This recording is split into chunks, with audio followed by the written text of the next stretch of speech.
বাংলাদেশ ফুটবলে আসছে আমেরিকার নায়ক। আমেরিকান ইউনিভার্সিটি লিগ মাতাচ্ছেন এক প্রতিভাবান ফুটবলার। ধারাবাহিক পারফরম্যান্সে গোল ও অ্যাসিস্টে নজর কাটছেন তিনি। সবকিছু ঠিক থাকলে আগামী জানুয়ারিতেই বাংলাদেশ দলে যোগ দিতে পারেন এই ফুটবলার। জানা গেছে জানুয়ারিতেই তিনি বাংলাদেশি পাসপোর্ট পাচ্ছেন। এই ফুটবলারের নাম হলো ত্রিহর ইসলাম। বাংলাদেশ জাতীয় ফুটবল দলের দীর্ঘদিনের সবচেয়ে বড় দুর্বলতা একটাই, গোল করার মতো নির্ভরযোগ্য ফুটবলারের অভাব। ম্যাচে মাঝে মধ্যে ভালো খেললেও গোলের অভাবে হার মানতে হয় কিংবা ড্র করেই মাঠ ছাড়তে হয়। প্রতিপক্ষের ডিফেন্স ভাঙার মতো ক্রিয়েটিভিটি মাঝে মধ্যে দেখা গেলেও সেই সব সুযোগকে গোলে রূপান্তর করার জন্য সামনে কেউ থাকেন না যিনি একাই ম্যাচ ঘুরিয়ে দিতে পারেন। এই প্রেক্ষাপটে আমরা ত্রিহর ইসলামের কথা বলতে পারি। সবার আগে Trihar Islam American university league NCAA first tier D1 এর স্ট্যানফোর্ড কার্ডিনাল দলে খেলা একজন ফুটবলার। সে মূলত একজন ভার্সটাইল খেলোয়াড়। মিডফিল্ডে অ্যাটাকিং মিডফিল্ডার ছাড়াও খেলতে পারেন সেন্টার ফরওয়ার্ড, ফলস 9 এবং রাইট উইং পজিশনে।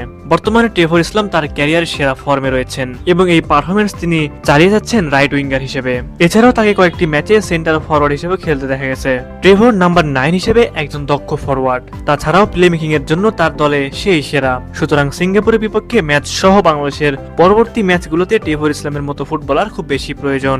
ট্রেভর মূলত একজন ক্লাসিক্যাল নাম্বার 9। বক্সের মধ্যে বল পেলে যেভাবে দ্রুত সামনে এগোতে পারেন, শুধু তাই নয়, ট্রেভর ইসলাম মাঝে মধ্যে তার পজিশন পরিবর্তন করে ফলস 9 হিসেবেও খেলেন। তিনি মাঝমাঠে নেমে এসে খেলা গড়ে তোলেন, বল কন্ট্রোল করেন এবং উইঙ্গারদের জন্য জায়গা তৈরি করে দেন।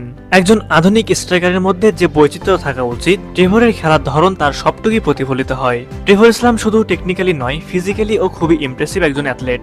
উচ্চতা, গতি, অ্যাক্সেলারেশন, ওয়ার্ক রেট সব দিক থেকে তিনি এগিয়ে। নিজের ক্লাবের হয়ে একাধিক ম্যাচে গোল করে এবং গুরুত্বপূর্ণ সময় এগিয়ে এসে প্রভাব তৈরি করে তিনি কোচদের আস্থার অর্জন করেছেন। প্রিয় ভিউয়ার্স, আপনাদের কাছে কি মনে হয় নাম্বার 9 হিসেবে ট্রেভর ইসলাম কতটা কার্যকর হবেন বাংলাদেশের জন্য, এবং তিনি কি জানুয়ারি মাসে আসতে পারবেন বাংলাদেশে?